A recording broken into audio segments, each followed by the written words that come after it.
नमस्कार, मी मुसळे सर. सर्व विद्यार्थ्यांचं आजच्या लेक्चरमध्ये खूप खूप स्वागत आहे. विद्यार्थी मित्रांनो, आपण आजच्या लेक्चरमध्ये तलाठी भरती 2022 च्या अनुषंगाने एक अतिशय महत्त्वाचा जुना क्वेश्चन पेपरचं आज मी विश्लेषण घेणार आहे. तर जनरली तलाठी भरती असते ही महसूल व वन विभागाअंतर्गत ही होत असते. अगदी काही दिवसांमध्येच 2022 ची जी काही तलाठी भरती जी नियोजित आहे तिची ॲडव्हर्टाइज येण्याची दाट शक्यता आहे. तर जनरली आजच्या लेक्चरमध्ये तलाठी भरतीची जी काही क्वेश्चन पेपर 2019 मध्ये होता त्याचा 3 जुलै 2019 च्या क्वेश्चन पेपर मधील इंग्रजी प्रश्नांचं मी सविस्तर विश्लेषण आजच्या लेक्चर मध्ये करणार आहे. हे सगळ्यांनी काळजीपूर्वक लेक्चर ऐका. तुम्हाला येणाऱ्या पेपर मध्ये ह्या लेक्चर सिरीजचा प्रचंड फायदा होणार आहे.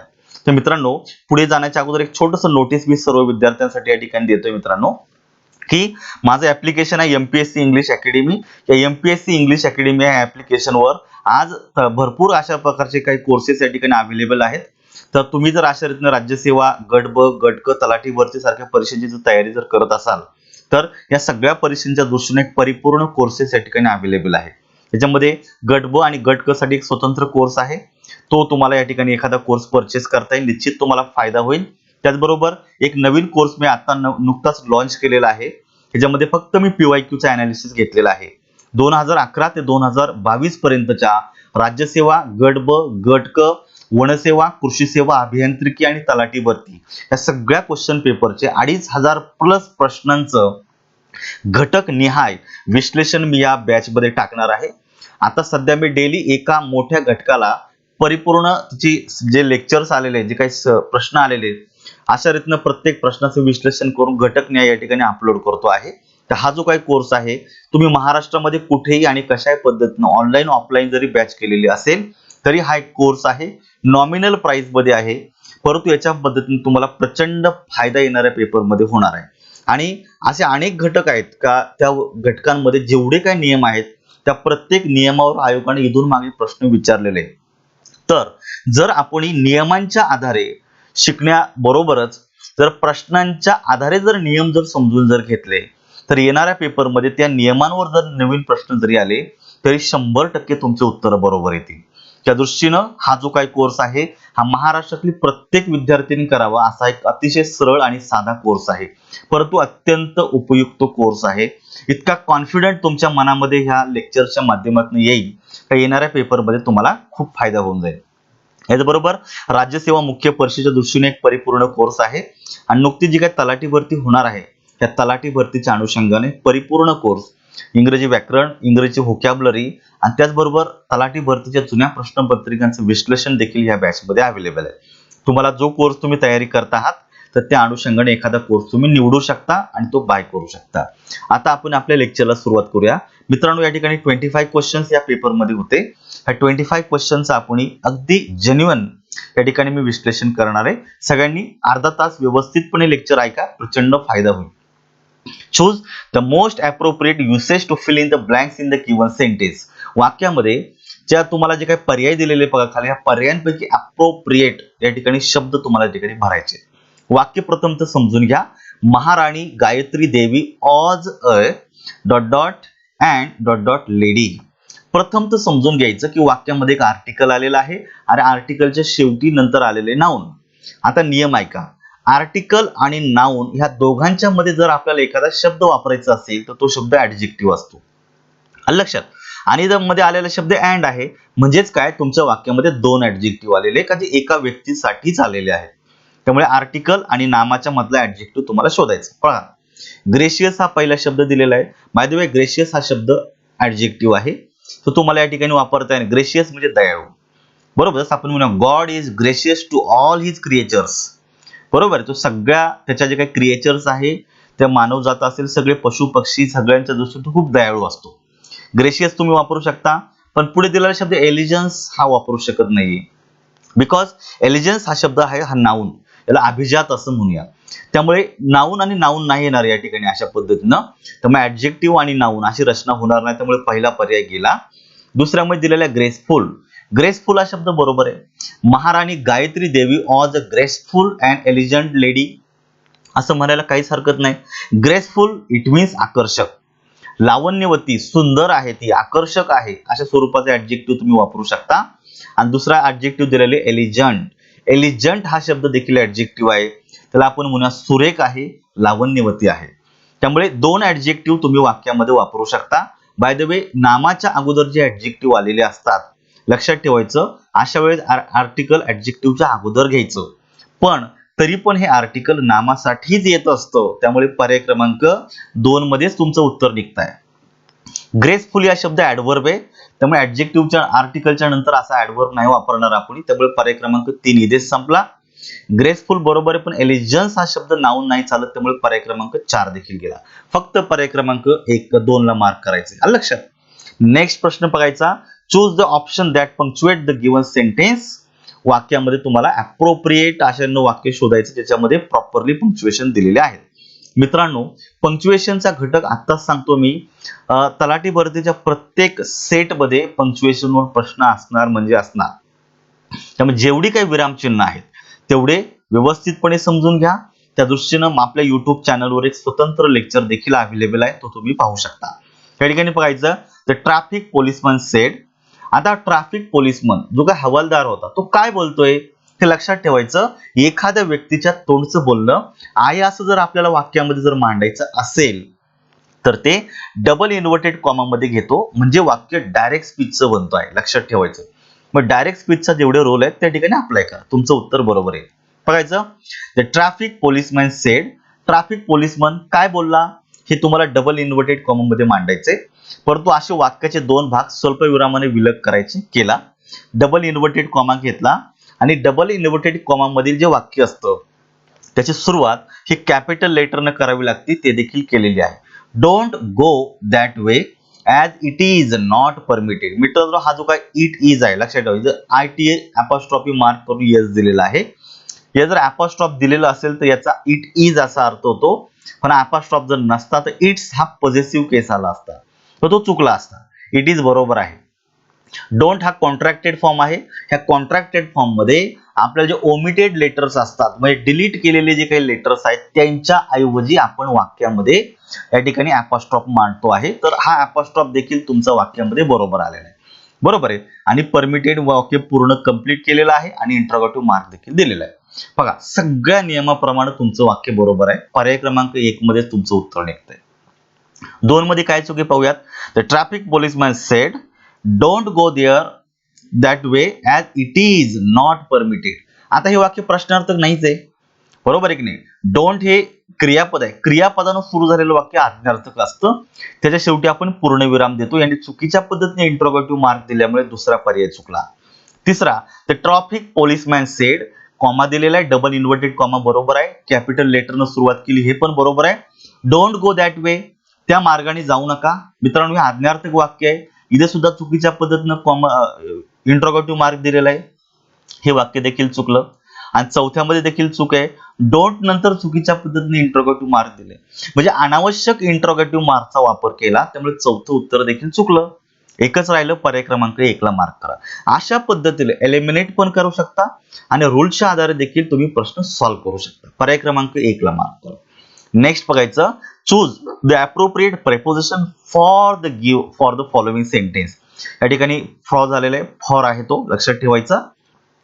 या ठिकाणी बघायचं आता, the police arrested Raju dot dot his accomplice. Accomplices ज्याला आपण म्हणू शकतो की गुन्ह्यामधील साथीदार. जर एखादा व्यक्ती गुन्हा झालेला असेल तर गुन्हा करताना एखाद्या व्यक्तीला जर आपण मदत करत असेल गुन्हा करण्यासाठी, तर गुन्ह्यातील साथीदाराला आपण अकम्प्लाइस असं म्हटलं जातं. त्यामुळे आता या ठिकाणी वाक्यामध्ये अप्रोप्रिएट शब्द वापरायचा. पोलिसांनी काय केलेलं, राजूला अरेस्ट केलेले, पण कुणा समवेत अरेस्ट केलेलं आहे, बरोबर आहे, हीच कंप्लायसेस. या ठिकाणी अलॉंग विथ हा तुम्हाला लिंकिंग वर्ड अप्रोप्रिएट वापरू शकता. म्हणजे वाक्य काय बनतं, the police arrested Raju along with his compliances. बरोबर आहे. च्या सोबत, अलॉंग विथचा अर्थ काय होतो, च्या सोबत असा होतो आहे. त्यामुळे हाच कंजंक्शन या ठिकाणी अप्रोप्रिएट बसणार. राजूला त्याच्या मित्रांसमवेत, म्हणजे ज्यांनी गुन्हा केलेला आहे त्या सगळ्यांसमवेत पोलिसांनी अरेस्ट केलेली आहे. आता जर विथ जर घेतला तर मित्रांनो तो नामाच्या अगोदर एकटाच येतो, तो प्रिपोजिशन होऊ शकतो. विथ हिज कंप्लायसेसचा अर्थ काय होतो, च्या सहाय्याने, त्यांच्या मित्रांच्या मदतीनं राजूला अरेस्ट केलेले, अर्थ चुकीचा निघेल. त्यामुळे हा चुकलेला आहे. अलॉंग नाही एकटा येणार, अलॉंग हा प्रिपोजिशन एकटा येणार नाही. फ्रॉम हिज कंप्लायन्सेस हे देखील येणार नाही. फक्त पर्याय क्रमांक 1 ला मार्क करा. अलॉंग विथ म्हणजे च्या समवेत, त्याच्या साथीदारांच्या समवेत राजूला पोलिसांनी अरेस्ट केले. पर्याय क्रमांक 1 मध्ये तुमचं उत्तर निघतंय. Number next, choose the correct form of adjective for the given sentence. आता आपल्याला वाक्यामध्ये अप्रोप्रिएट तुम्हाला स्पष्ट दिलेले ऍडजेक्टिव्ह वापरायचे मित्रांनो.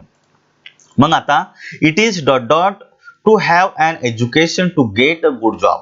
आता आपल्याला अशा प्रकारचं एज्युकेशन पाहिजे की त्यातून आपल्याला चांगला नोकरी मिळू शकते, चांगला व्यवसाय होऊ शकतो, चांगला उद्योगधंदे होऊ शकतात. बरोबर आहे.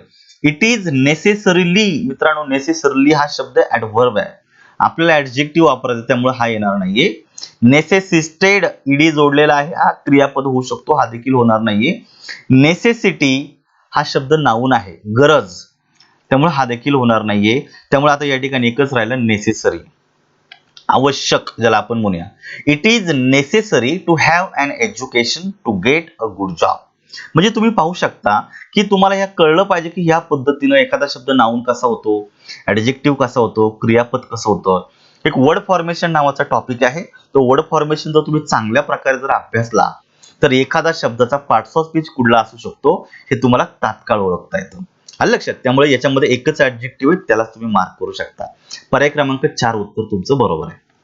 Next, choose the correct form of the tense for the given sentence. आपल्याला वाक्यामध्ये अप्रोप्रिएट या ठिकाणी टेन्स वापरायचं, लक्षात ठेवायचं. When he dot dot the results he got off the chair and dot dot with joy. पाहायला तुम्हाला पाहायचं या ठिकाणी गॉट वाक्य दिलेले म्हणजे वाक्य भूतकाळातलं आहे. गेटचा भूतकाळ काय केला, गॉट केलेला आहे. म्हणजेच काय, आता आपल्याला क्रियापद देखील तशीच वापरायचे. बघायचं, हिअर्स या ठिकाणी क्रियापदाला यस जोडलेलं आहे.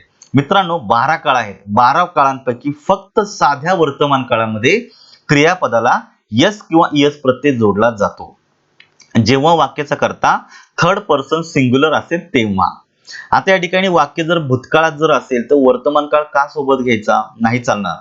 जंप हे देखील क्रियापद आहे, हे अनेक वचनी आहे, या ठिकाणी येणार नाही. त्यामुळे पहिला पर्याय या ठिकाणी संपला. नेक्स्ट, गेट हे अनेक वचनी क्रियापद आहे. When he get the result असं होणार नाही. इथं गेटला ऍटलिस्ट यस जोडावा लागला असता, पण इथं होणार नाही तसे बी. बरोबर आहे. He got off the chair and was jumping with Joy. या ठिकाणी तुमचं पहिलंच क्रियापद चुकीचं असल्यामुळे पर्याय क्रमांक 2 गेला. दुसरं, when he was getting the result. बरोबर आहे. He got off the chair and have been jumping.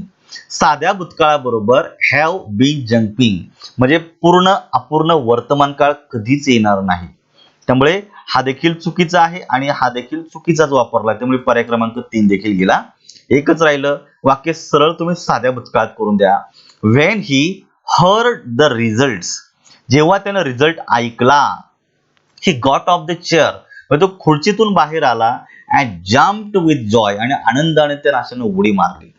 बरोबर आहे. म्हणजे तुम्ही सगळी जी काही क्रियापद आहेत ही तुम्ही साध्या भूतकाळातली वापरलेली आहे. त्यामुळे हर्ड अँड जम्प हा अगदी मोस्ट अप्रोप्रिएट आन्सर आहे. पर्याय क्रमांक 4 ला मार्क करा. Next, choose the most suitable determiner for the given sentence. Determiner वापरलंय मित्रांनो. डिटर्मिनर मध्ये ऍडजेक्टिव्ह पण येतं, डिटर्मिनर मध्ये आर्टिकल देखील येतं, असं लक्षात ठेवायचं. आणि अन्य काही शब्द आहेत. Where should we go on holiday this year. आपण या हॉलिडेला कुठे जायला पाहिजे. पुढे उत्तर दिले बघा. Let us go dot dot where warm and sunny. चला अशा ठिकाणी जाऊया ज्या ठिकाणी थोडंसं वातावरण सनी असेल, सूर्यप्रकाश मुबलक असेल आणि थोडं गरम उबदार वातावरण असेल. इथं नो वेअर होईल का. अरे तुम्हाला जायचा विचार करताय मग निगेटिव्ह कसं काय करताय. Late us go know where असं होणार नाहीये. लेट अस गो नायदर वेअर पण होणार नाहीये. लेट अस गो नन वेअर पण होणार नाही. म्हणजे लगेच कळतं तुम्हाला की ऐकायला देखील योग्य वाटत नाही. Let us go somewhere. चला अशा ठिकाणी जाऊया. समवेअर म्हणजे अशा ठिकाणी. Let us go somewhere warm and sunny. पर्याय क्रमांक 4 ला mark. Next, choose the option with appropriate suffix to complete the given sentence. Suffix वापरायचे तुम्हाला. मग आता सफिक्स वापरताना लक्षात ठेवायचं, एखाद्या रूट वर्डला ज्यावेळेस आपण सफिक्स जोडतो तर त्या सफिक्सच्या मदतीनं त्या रूट वर्डचा पार्ट्स ऑफ स्पीच बदलतो. त्यामुळे ज्या शब्दाला सफिक्स जोडायचा आहे तो शब्द वाक्यामध्ये काय फंक्शन करतो, त्याचा पार्ट्स ऑफ स्पीच कुठला आहे ते पाहायचं, त्याच्या अनुषंगानेच तुम्हाला सफिक्स जोडायचा. अंदाज पंचे सफिक्स जोडायचा नाही. बघायचं people should depict dot dot kind towards each other especially toward their neighbour. जे काही लोक आहेत कुणी असू द्या, लोकांनी त्यांच्या जे काही शेजारी ऍटलिस्ट त्या शेजाऱ्यांविषयी थोडस तुम्ही काय दाखवलं पाहिजे, दयाळू वृत्ती दाखवली पाहिजे, दयाळूपणा दाखवला पाहिजे. त्यामुळे डेपिक्ट एक क्रियापद आहे, क्रियापदाच्या नंतर एखादा शब्द आपण असे नाऊन म्हणून वापरू शकतो, लक्षात ठेवायचं. मग आता पाहू शकता काइंडनेस अशी रचना तुम्हाला करता येईल. People should depict kindness towards each other. बरोबर आहे की नाही. इच अदर म्हणजे एकमेकांबरोबर त्यांनी दयाळूपणा दाखवला पाहिजे. दयाळूपणा हा शब्द नाऊन बरोबर फिट बसतोय. काइंडली हा शब्द ऍडव्हर्ब आहे. डेपिक्ट काइंडली असं होणार नाही, लक्षात ठेवायचं. वाक्यामध्ये ऍडव्हर्ब नाही बसणार. काइंडमेंट हा शब्दच अस्तित्वात नाहीये. काइंडफुलनेस हा शब्द या ठिकाणी कॉन्टॅक्ट प्रमाणे बसत नाही. एकच राहिला तुमचा काइंडनेस.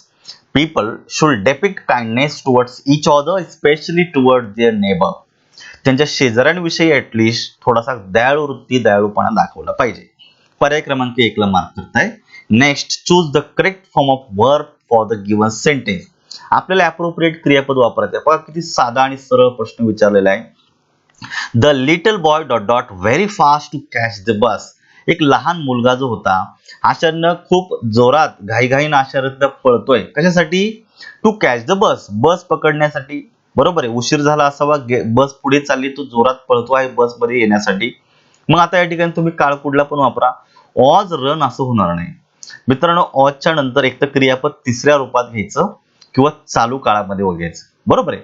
हे वाक्याचा कर्ता ऑलरेडी ऍक्टिव्ह आहे, त्यामुळे ऑज रन अशी रचना होणार नाही. हे पॅसिव्ह आहे पण ते पण चुकतं आहे. ऑज रनिंग तुम्ही म्हणू शकता. The little boy was running, past continuous tense आलेला आहे. Very fast to catch the bus, पर्याय क्रमांक 2 बरोबर आहे. इज रन्स मित्रांनो, इजच्या नंतर आपण क्रियापदाला यस जोडत नाही, म्हणजे साध्या वर्तमान काळात अशी रचना नसते. आणि एकच राहिला हॅज रनिंग. हॅजच्या नंतर कधीच चालू काळातलं क्रियापद येणार नाही. घ्यायचं असेल तर मध्ये BEEN असा शब्द घ्यायचा. The little boy has been running असं म्हटलं असतं तर ऍटलिस्ट आपण कन्सिडर केलं असतं.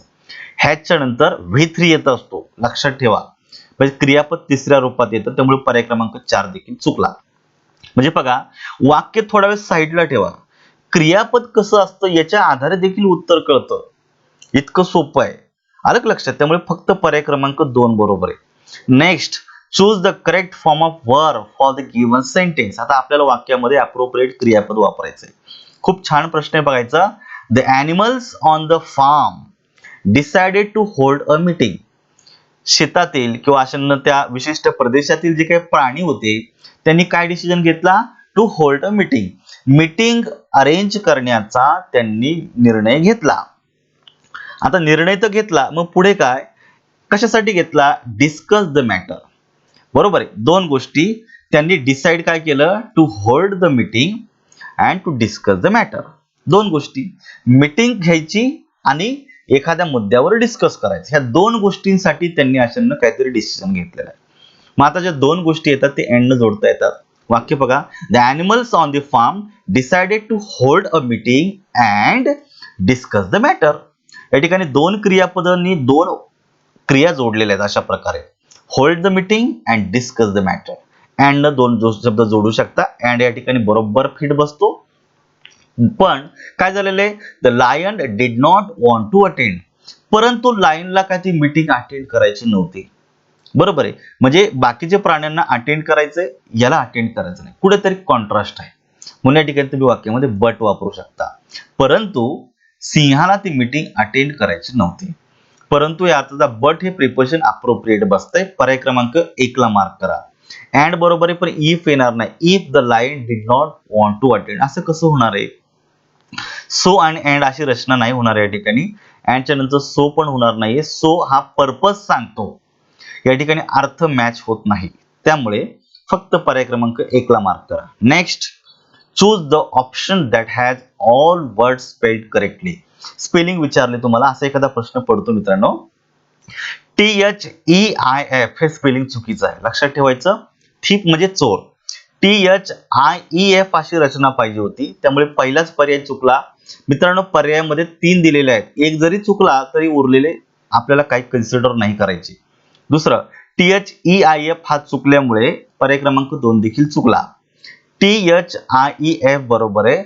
RECEIV रिसीव्ह म्हणजे घेणे हा देखील बरोबर आहे. पेशन्स PATIENCE हे देखील बरोबर आहे. पर्याय क्रमांक 3 मध्ये सगळे स्पेलिंग बरोबर आहे. त्याला उत्तरात द्या. चौथं थिप बरोबर आहे. RECEIV देखील बरोबर आहे. पेशन्सचं स्पेलिंग चुकलेलं आहे. PATIENSE नको होता, यस ऐवजी सी पाहिजे होता, त्यामुळे एक जरी चुकला तरी पर्याय चुकला. पर्याय क्रमांक 4 चुकीचा आहे. ओनली 3 ला मार्क करा. अलग लक्षात काय केलं. Next, choose the correct form of verb that is in agreement with the subject. Subject and verb agreement वरचा टॉपिक आहे. खूप साधं आणि सरळ वाक्य. ऑल द पीपल बरोबर आहे. Dot dot standing together in a group and discussing the problem. पहिली गोष्ट लक्षात ठेवायचं, पीपल हा शब्द अनेक वचनी आहे. आपण एका व्यक्तीला पीपल कसं म्हणणार नाही, आणि तसाही ऑल हा अनेक वचनी आहे. ऑल द पीपल हा झाला तुमच्या वाक्याचा कर्ता. कर्त्याच्या नंतर येणारं क्रियापद अनेक वचनी घ्यायचं, कारण कर्ता अनेक वचनी आहे. इज चालणार नाहीये, बरोबर आहे. हॅज देखील चालणार नाही. आता राहिले दोनच, आर आणि हॅव. हॅवच्या नंतर चालू काळातलं क्रियापद कधीच येत नाहीये. एकदा हॅव बीन स्टँडिंग करा चाललं असतं, पण तरी पण हे पॅसिव्हची रचना होणार नाहीये, बरोबर आहे. त्यामुळे हॅव देखील बसत नाही. आता याच्या आधारे देखील तुम्हाला कळलं, आर बरोबर येतो. All the people are standing together in a group and discussing the problem. पर्याय क्रमांक 2 उत्तर बरोबर आहे. Next, choose the option that correctly spells the word to be filled in the given sentence. वाक्यामध्ये अप्रोप्रिएट स्पेलिंग असणारे 2 शब्द तुम्हाला वापरायचे. वाक्याचा कॉन्टेक्स्ट बघा आणि कॉन्टेक्स्ट प्रमाणे अप्रोप्रिएट स्पेलिंग असणारे शब्द वापरून द्या. बघायचं, the dot dot of the school sed. आता मित्रांनो, स्कूलचा जो हेड असतो त्याला आपण प्रिन्सिपल असं म्हणूया. इथं कारण चारही पर्यायांमध्ये प्रिन्सिपल दिलेलं आहे, पण स्पेलिंग वेगळं आहे. PRINCIPLE, जिथं LE आलेलं असतो मित्रांनो, या प्रिन्सिपलला तत्व म्हणायचं, लक्षात ठेवायचं. मग प्रिन्सिपल, स्कूलचा जो प्रिन्सिपल हेड असतो त्याला तत्व नाही म्हणत, त्यामुळे पर्याय क्रमांक 1 या ठिकाणी गेला. दुसरा, principal PRINCIPAL principal, it means the head of the institute. हे उत्तर तुमचं बरोबर येतं, प्रिन्सिपल. दुसरं, said that the boy behaved like an angel. या ठिकाणी ANGEL अशा प्रकारे तुम्हाला दिलेला आहे. एंजल म्हणजे अशा अगदी देवदूतासारखा अशा, किंवा एंजल आपण म्हणू शकतो, तो बरोबर येतो. ANGEL स्पेलिंग देखील बरोबर आहे. पर्याय क्रमांक 2 ला मार्क करा. प्रिन्सिपल बरोबर आहे. एंजल हे स्पेलिंग चुकीचे, ENGLE नाही होणार, त्यामुळे पर्याय क्रमांक C चुकीचा आहे. 3 चुकीचा आहे. प्रिन्सिपल PRINCIPEL असा स्पेलिंगच नाहीये, त्यामुळे पर्याय क्रमांक 4 या ठिकाणी चुकला. फक्त पर्याय क्रमांक 2 मध्ये दोनही शब्द अप्रोप्रिएट आहे. The principal of the school said that the boy behaved like an angel. पर्याय क्रमांक 2 ला मार्क करा. Next, choose the option that best expresses the meaning of the highlighted idiom or phrase. वाक्यामध्ये अप्रोप्रिएट एखादे idiom दिलेले, त्या इडियमचा तुम्हाला मिनिंग विचारलेला आहे. काय विचारलंय? The orator's comment about the recession was way off the mark. Idiom तुम्हाला अंडरलाईन करून दिलेली आहे, वे ऑफ द मार्क. तुम्हाला खाली तुमच्या माहितीस्तव त्याचा मिनिंग दिलेला आहे इडियमचा. Way off the mark it means incorrect, चुकीचं ठरलं. त्याने जे काही भाकीत दिलेलं होतं, कॉमेंट केलं होतं एखाद्या रेसेशन विषयी, बरोबर आहे, म्हणजे आर्थिक मंदी येऊ शकते, उद्योगधंदे ठप्प होऊ शकतात, या संदर्भात जे काही कॉमेंट केलं होतं, जे भाकीत केलं होतं, ते चुकीचं ठरलं. Way off the mark it means inaccurate. त्यामुळे पर्याय क्रमांक 3 ला या ठिकाणी तुम्ही मार्क करायचं. आलं लक्षात. नेक्स्ट बघायचं आता, choose the appropriate passive noun possessive noun to complete the given sentence. Possessive noun विचारले, नाम पॉझेसिव्ह केस मध्ये वापरायचे. व्यवस्थित बघायचं, Saint Joseph is a dot dot school. आता पहिली गोष्ट, या ठिकाणी स्कूल हा शब्द नाउन आहे. याच्या अगोदर आपल्याला एक अप्रोप्रिएट नाउन वापरायचं. Boys school, boys school, boys school आणि बॉय स्कूल. आता लक्षात ठेवायचं, स्कूल काय एकट्या विद्यार्थ्याची असते का? नाही. मग आता लक्षात ठेवायचं, अनेक विद्यार्थ्यांसाठी स्कूल असणारे, जसं गर्ल्स हॉस्टेल आहे, बॉईज हॉस्टेल आहे, बॉईज स्कूल आहे, अशा स्वरूपाचे शब्द आहेत. मग ते नाउन अनेक वचनी पाहिजे. अनेक वचनी नामाच्या शेवटी जर यस आलेला असेल, लक्षात ठेवायचं, अनेक वचनी नामाच्या शेवटी जर यस आलेला असेल तर त्याचा आणि आपल्याला पॉझिटिव्ह केस करताना फक्त डोक्यावर अपॉस्ट्रॉफी मार्क द्यायचा, परत यस लिहिण्याची गरज पडत नाही, लक्षात ठेवायचं. त्यामुळे पहिला पर्याय बरोबर आहे, saint Joseph is a boy school. दुसरं वाक्यामध्ये बघायचं, जर एखादं नाम एकवचनी असेल, त्याचा जर पॉझिटिव्ह केस जोडायचा असेल तर त्याच्या डोक्यावर अशा पद्धतीने अपॉस्ट्रॉफी मार्क देऊन यस जोडायचा. आता हा जो बॉईज आहे मित्रांनो, हा एकवचनी आलेला आहे. हा बॉईज अनेक वचनी आहे. स्कूल अनेकांची असते, एकाची नसते, त्यामुळे बॉईज स्कूल हा पर्याय देखील चुकला. बॉईजला अपॉस्ट्रॉफी मार्क दिलेला नाहीये. अपॉस्ट्रॉफी मार्क न दिल्यामुळे पर्याय क्रमांक 3 देखील या ठिकाणी चुकलेला आहे आणि बॉईज हा शब्द चुकीचा आहे. अरे फक्त पॉझिटिव्ह दिलेलं आहे, पॉझिटिव्ह मार्क दिलेला आहे, यस जोडणं कंपल्सरी होतं किंवा अनेकांसाठी वापरणं गरजेचं होतं, त्यामुळे पर्याय क्रमांक 4 देखील चुकलेला आहे. आलं लक्षात? फक्त पर्याय क्रमांक 1 बरोबर आहे. नेक्स्ट बघायचं, choose the appropriate prepositional phrase for the given sentence. आता आपल्याला प्रेपोजिशनल फ्रेज वापरायची मित्रांनो. The college results have been good contrary to our expectations. मित्रांनो, कॉन्ट्ररी टू अशा प्रकारची फ्रेज आहे. कॉन्ट्ररीच्या नंतर आपल्याला वाक्यामध्ये टू वापरावा लागतो. कॉन्ट्ररी बाय होत नाहीये, कॉन्ट्ररी इन होणार नाहीये, कॉन्ट्ररी विथ होणार नाही. अर्थाप्रमाणे कॉन्ट्ररी टू समथिंग, आपल्या अपेक्षेच्या विरोधामध्ये, च्या विरुद्ध अशा न रिझल्ट चांगले आले. आपली जी अपेक्षा होती च्या विरोधी अशा प्रकारे आलेले आहेत, त्यामुळे कॉन्ट्ररी टू समथिंग अशी फ्रेज आहे. या ठिकाणी टू असल्यामुळे पर्याय क्रमांक 1 ला मार्क करा. Next, choose the correct sentence. आपल्याला पंक्च्युएशन असणारा अप्रोप्रिएट सेंटेन्स शोधायचे. हा एक महत्त्वाचा प्रश्न आहे, व्यवस्थित पुन्हा एकदा बघा. One day in order to have some fun, he cried out with all his might, the wolf is coming, the wolf is coming. त्याच्या मनातल्या त्याने शब्द व्यक्त केलेले, लांडगा आला, लांडगा आला, हे उद्गारवाचक आहे. पण एखाद्या व्यक्तीच्या तोंडचं जे बोलणं आहे त्याच्यावर तुम्ही मांडता ते डबल इन्व्हर्टेड कॉमा मध्ये घ्या. इथं काहीच दिलेलं नाहीये, त्यामुळे पर्याय क्रमांक 1 गेला. दुसरं, वन डे स्वल्पविराम in order to have some fun, हा दुसरा फ्रेज आहे. इथं पण स्वल्पविराम त्याला. He cried out with all his might, त्यानं पूर्ण ताकदीनिशी तो मोठ्यानं ओरडला. आणि काय ओरडला? या ठिकाणी स्वल्पविरामाने पुढे डबल इन्व्हर्टेड कॉम मध्ये दिलेलं आहे. The Wolff is coming, the Wolff is coming. हे तुम्ही टी देखील कॅपिटल केला, एक्सक्लामेटरी मार्क दिलेला आहे, एक्सक्लामेटरी मार्क देऊन इन्व्हर्टेड कॉमा कंप्लीट केलेला आहे. ह्या वाक्यामध्ये सगळे पंक्च्युएशन बरोबर आहे. पर्याय क्रमांक 2 ला मार्क करा. One day in order to have some fun, he cried out with all his might.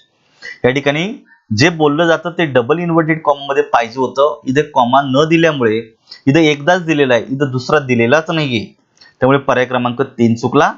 आणि चौथ्या वाक्यामध्ये पाहायचंय आपल्याला, one day in order to have some fun, he cried out with all his might, the wolf is coming, full stop, the wolf is coming. हे sudden expression आहे, लक्षात ठेवायचं. Exclamatory mark पाहिजे होता, पूर्ण विराम नको होता, त्यामुळे पर्याय क्रमांक 4 देखील चुकलेला आहे. फक्त पर्याय क्रमांक 2 ला मार्क करा. Next, choose the appropriate articles to complete the given sentence. वाक्यामध्ये अप्रोप्रिएट आर्टिकल वापरायचे. India launch dot dot first artificial satellite Aryabhata. मित्रांनो, हे इथं शब्द दिलेला आहे बघा, फर्स्ट. तुम्हाला 2 गोष्टी सांगतो. एक तर आपली स्पेस क्राफ्ट असेल, स्पेस क्राफ्ट उपग्रह ज्याला आपण म्हणूया, मानव निर्मित वगैरे असेल, तर त्याच्या अगोदर वाक्यामध्ये द आर्टिकल येतो, हे देखील बरोबर आहे. 2 नंबरचं वाक्यामध्ये फर्स्ट हा शब्द आलेला आहे. फर्स्ट हा जो शब्द आहे हा ऑर्डिनल नंबर आहे. Ordinal number first, second, third, fourth, fifth and last अशा स्वरूपाचे. ऑर्डिनल नंबरच्या नंतर जर नाऊन आलेलं असेल तर ऑर्डिनल नंबरच्या अगोदर वाक्यात द आर्टिकल घ्यायचं. दोन्ही नियम आहे का? ज्यावेळेस वाक्यामध्ये स्पेसक्राफ्टचा उल्लेख असेल त्याच्या आधी द आर्टिकल येतं. Number 2, ordinal number first, second, third, fourth, fifth, six, 7, 10, 11, 12 वगैरे ऑर्डिनल नंबरच्या नंतर जर नाऊन आलेलं असेल तरी त्याच्या अगोदर वाक्यात द आर्टिकल घ्यायचं. दोन्ही नियमांप्रमाणे द आर्टिकल बरोबर आहे. त्यामुळे पहिल्यांदा जर द आर्टिकल येतं तर इथं ए असणारा पर्याय पहिला गेला, इथं ए असणारा पर्याय चौथा गेला, 2च उरले. पुढे बघायचं, किंवा on 19th April 1975 at ... cost of about 5 crores. या ठिकाणी कॉस्ट किंमत असं दिलेलं आहे. इथे आर्टिकल ए वापरून देऊ शकता तुम्ही. बरोबर आहे. यामुळे a cost of about 5 crore, जवळपास 5 कोटी रुपये खर्च करून अशा रीतीनं सॅटेलाइट सोडण्यात आलं. या ठिकाणी ए आर्टिकल बरोबर बसते. पर्याय क्रमांक 2 ला मार्क करा. द बसणार नाही, काही डेफिनेट नाहीच आहे, त्यामुळे पर्याय क्रमांक 1 बरोबर आहे. Next, choose the appropriate articles to complete the given sentence. दुसरा आर्टिकल वरच आलेला आहे मित्रांनो. बघायचं, Kumaran Asan is dot dot Keats of Malayalam literature. Malayalam literature मध्ये हे जे काही कवी आहेत, Kumaran Asan is dot dot Keats of Malayalam literature. मित्रांनो, जॉन किट्स नावाचा एक ब्रिटिश पोएट होता. बरोबर आहे. मग ज्यावेळेस एखाद्या सामान्य कॉमन नामाचा प्रॉपर नावाचा उल्लेख सामान्य नामासारखा केला जातो, त्यावेळेस त्याच्या अगोदर द आर्टिकल घ्यायचं. काय घ्यायचं? आर्टिकल द घ्यायचं. जसं Kumaran Asan is the Keats of Malayalam literature. The Keats म्हणजे वेल नोन रोमॅन्टिक पोएट. आलं लक्षात? त्यामुळे द किड्स हे प्रॉपर नाउन आहे, त्याचा कॉमन नाउन सारखा वापर जर करायचा असेल तर त्याच्या अगोदर द आर्टिकल घ्यायचं. म्हणून पर्यायामध्ये द आर्टिकल बरोबर आहे. पुढे दिलेलं बघायचं, kids is dot dot poet. मित्रांनो, आता दुसऱ्या वाक्यामध्ये बाकी किड्स हे प्रॉपर नाउन म्हणून आलेले आहे. प्रॉपर नाउनच्या अगोदर वाक्यात आर्टिकल वापरत नाही, त्यामुळे इथे आर्टिकल येणार नाही. Is dot dot poet. मित्रांनो, पोएट भरपूर आहे. पोएट हा कॉमन नाउन आहे आणि पैकी किड्स हा एक पोएट आहे. त्यामुळे या ठिकाणी ए रोमॅन्टिक पोएट आर्टिकल येणं कंपल्सरी. इथे ए आर्टिकल येणं म्हणजे वाक्य काय बनतं? Kumaran Asan is the Keats of Malayalam literature. Keats is a romantic poet. पहिले the, next no article and third a article compulsory. The, no article आणि द येणार नाहीये, त्यामुळे पर्याय क्रमांक 2 गेला. द, नो आर्टिकल आणि ए आर्टिकल येतात. पर्याय क्रमांक 3 मध्ये उत्तर आहे. आलं लक्षात? पहिल्यांदा द आर्टिकल येतं, इथे नसल्यामुळे हा पर्याय गेला, इथे नसल्यामुळे चौथा पर्याय गेला. बघा, एलिमिनेट करा आणि उत्तरापर्यंत या. इतकं सोपे प्रश्न आहेत. नेक्स्ट बघायचा, choose the most suitable conjunction for the given sentence. आपल्याला अप्रोप्रिएट कंजंक्शन वापरायचे. The student tried their level best, failed.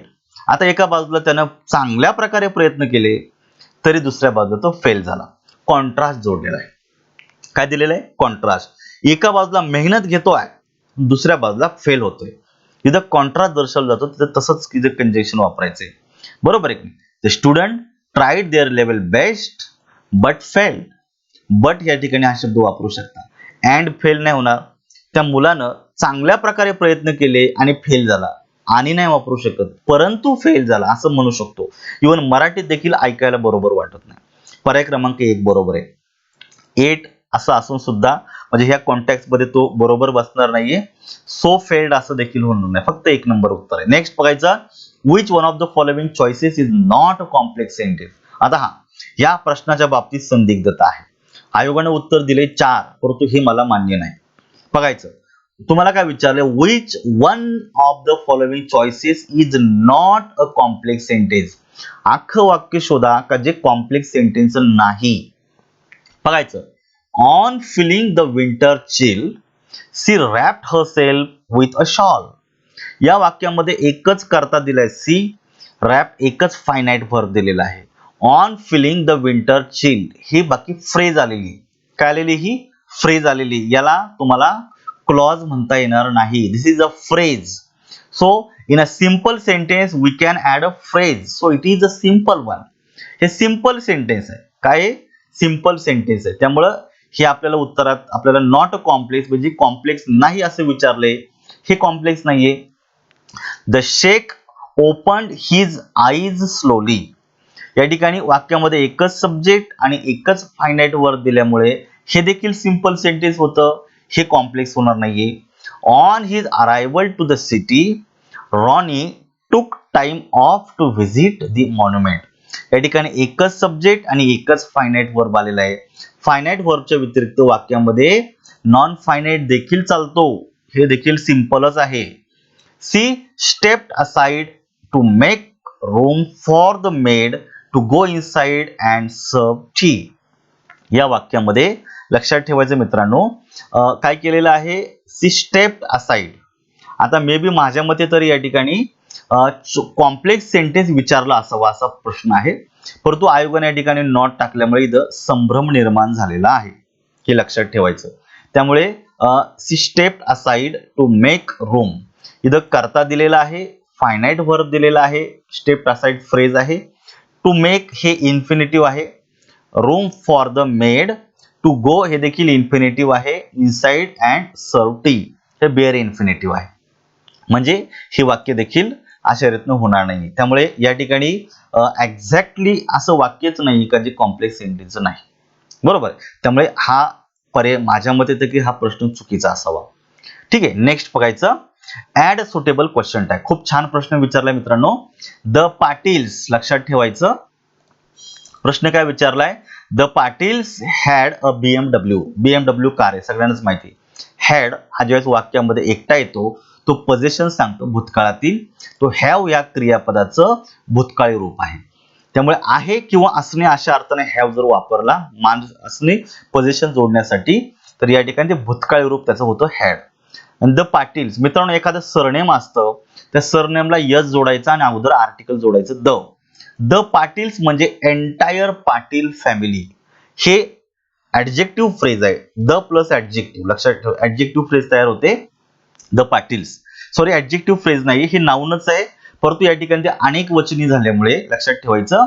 याच्यानंतर आपल्याला पुढे हॅड हे भूतकाळी क्रियापद दिलेले. आता नीट लक्षात ठेवायचं. पहिला सब्जेक्ट अनेक वचनी आहे, क्रियापद भूतकाळ दिलेले हॅड आणि पुढे जोडलेले. मूळ वाक्य पॉझिटिव्ह असेल तर क्वेश्चन टॅग निगेटिव्ह बनतो. आता लक्षात ठेवायचं, तुम्हाला मी 5 शब्द सांगतो, नियम विसरू नका. माझ्या पुस्तकात देखील याचा मी उल्लेख केलेला आहे. हॅव, हॅज आणि हॅड हे 3 झालेले आहे. नीड आणि डेअर हे 2 शब्द. हॅव, हॅज, हॅड, नीड आणि डेअर हे 5 असे शब्द आहेत. हे जर वाक्यामध्ये मुख्य क्रियापद म्हणून जर आली तर क्वेश्चन टॅग मध्ये त्यांच्यासाठी डू, डज किंवा डीड पैकी एक सहाय्यकारी क्रियापद घ्यायचं. पण हेच 5 शब्द जर सहाय्यकारी क्रियापद म्हणून जर आली तर क्वेश्चन टॅग मध्ये त्यांचाच वापर करायचा. आता हॅड हे मुख्य क्रियापद आहे म्हणून हे भूतकाळातलं असल्यामुळे याच्यासाठी डीड घ्यायचा.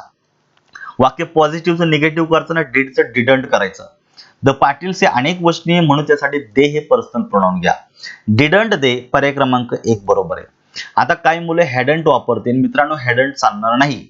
हॅड हे सहाय्यकारी क्रियापद नाहीये, ते मुख्य क्रियापद आहे म्हणून हॅडंट ऐवजी डिडंट पाहिजे होता. डीड देखील चालणार नाही, पॉझिटिव्हचं निगेटिव्ह वाक्य करायचं होतं, डीड दे नाही चालणार आणि हॅड दे देखील चालणार नाही. फक्त पर्याय क्रमांक 1 ला मार्क करा. Next, choose the correct form of noun for the given sentence. आपल्याला वाक्यात नाउन वापरायचे. As a result of the, आर्टिकलच्या नंतर नाउन येतं. Dot dot of freedom fighters, the republic of India was born. दृढ निश्चय अशा अर्थाने शब्द वापरायचे, बरोबर आहे. जे काही स्वातंत्र्य सैनिक होते त्यांच्या दृढ निश्चयाचा परिणाम काय झाला की आपण अशा रीतीनं रिपब्लिक ऑफ इंडिया पाहू शकलो, त्याचा जन्म झाला, बरोबर. लोकशाहीचा जन्म झाला, रिपब्लिक ऑफ इंडियाचा जन्म झाला. मग डिटर्मिनर्स होणार नाहीये, लक्षात ठेवायचं. दृढ निश्चय या अर्थाने डिटर्मिनर्स होणार नाहीये. डिटरमाइंड होतं पण अर्थाप्रमाणे देखील चुकतं. आपल्याला वाक्यामध्ये नाउन वापरायचे. डिटर्मिनेशन हा शब्द बरोबर नसतो. As a result of the determination of freedom fighters, स्वातंत्र्य सैनिकांच्या दृढ निश्चयामुळे the republic of India was born. पर्याय क्रमांक 3 मध्ये उत्तर आहे. आणि डिटेरन्स असं होणार नाहीये, पर्याय क्रमांक 4 चुकला, फक्त 3 बरोबर आहे. Choose the appropriate suffix to complete the sentence. आपल्याला सफिक्स जोडायचा आहे. मित्रांनो appropriate सफिक्स जोडताना तो जो मूळ शब्द आहे तो कुठल्या पार्ट्स ऑफ स्पीच मध्ये वापरायचा आहे ते प्रथम तर पहा आणि अकॉर्डिंगली सफिक्स वापरा. Festivals are a great time for festivity. Festivity तुम्ही म्हणू शकता. फेस्टिव्हिटी इट मीन्स आनंदोत्सव. आनंदोत्सव साजरा करण्यासाठी फेस्टिवल्स असतात. अँड या ठिकाणी आता हा शब्द एक्झॅक्टली काय दिला होता थोडासा प्रश्नपत्रिकेमध्ये प्रॉपरली मला रेकग्नाइज झाला नाही झाला, त्यामुळे मी याच्यामध्ये हे करतो आहे. फेस्टिव्हिटी इथपर्यंत बरोबर येतं. तर इथं फास्टिंग असं म्हणता येईल तुम्हाला. पर्याय क्रमांक 1 मध्ये तुमचं उत्तर तुम्हाला निघू शकतं. फेस्टल्स असा शब्द नाहीये, फेस्टिंग हा देखील शब्द नाहीये आणि फेस्टल्स हा देखील शब्द नाही. म्हणजे तिघांमध्ये शब्दच बसत नाही, एकच बसतो फेस्टिव्हिटी. फेस्टिव्हिटी म्हणजे आनंद असतो. त्यामुळे पर्याय क्रमांक 1 मध्ये उत्तर निघतं. तुम्ही अशा प्रकारे एलिमिनेट करून देखील उत्तर काढताय. Choose the appropriate modal. अतिशय छान प्रश्न आहे मित्रांनो. We dot dot to have listen to her advice. आपण तिचा ऍडवाइस ऐकायला पाहिजे होता. मित्रांनो टू आलेला इथं टू हॅव अशा प्रकारची रचना आलेली. टू हॅव लिसन. तर कुठला मॉडेल ऍक्च्युअली त्याच्यानंतर टू येतो? एकच आहे, आउट. आउट टू अशी रचना बनतो. बरोबर आहे. त्याला मॉरल ऑब्लिगेशन असं म्हणूया. आपण तिचा सल्ला ऐकायला पाहिजे होता असं उत्तर आहे. आउट टू हॅव अशी रचना बरोबर बसते. एखादी गोष्ट भूतकाळामध्ये करायला गरजेचं होतं हे आपण आउट टू हॅव अशा प्रकारे आपण घेत असतो आणि हॅवच्या नंतर V3 येत असतो. विल टू कधीच होणार नाहीये, शुड टू देखील कधीच होत नाही, मस्ट टू देखील कधीच होत नाही. आउट टू हॅव अशी रचना आहे. पर्याय क्रमांक 2 ला मार्क करा. And the last one, choose the correct form of adjective. आपल्याला अप्रोप्रिएट ऍडजेक्टिव्हचा फॉर्म वापरलाय. Chapter 5 is dot dot chapter 6. इथं चॅप्टर 5 आणि 6 चा उल्लेख केलेला आहे. आता निश्चित काहीतरी कंपॅरिझन असावी. Chapter 5 is chapter 6 and both must be study equally.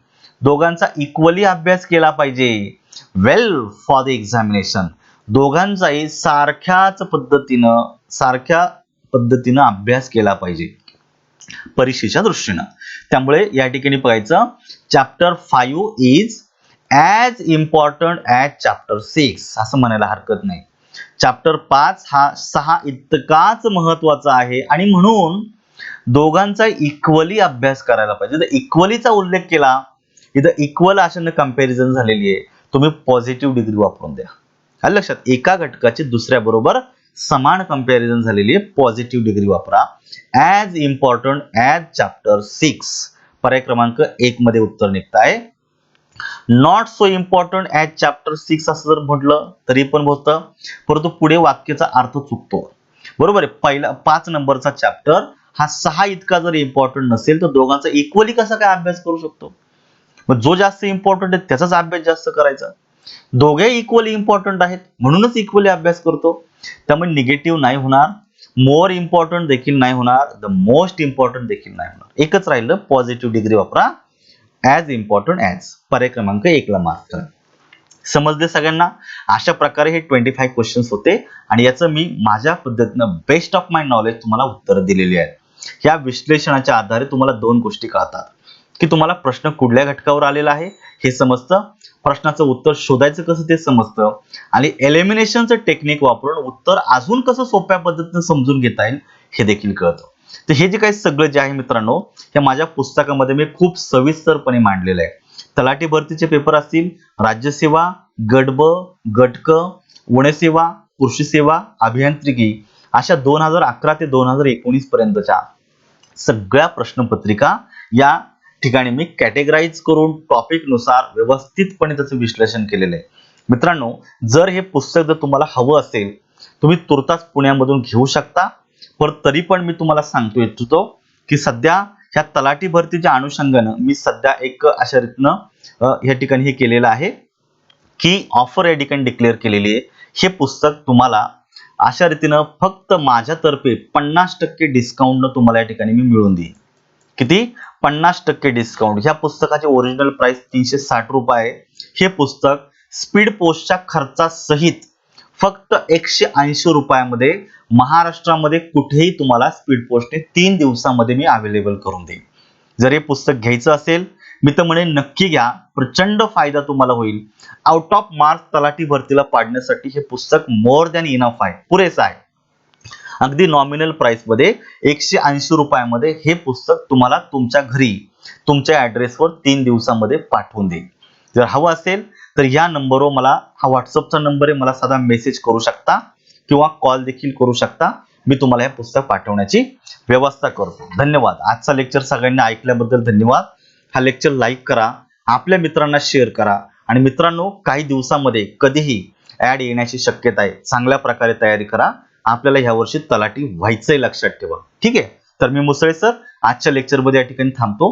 पुन्हा एकदा असाच लेक्चर घेऊन मी उद्या तुमच्याशी पुन्हा एकदा भेटेल. तोपर्यंत सर्वांना थँक्यू, धन्यवाद.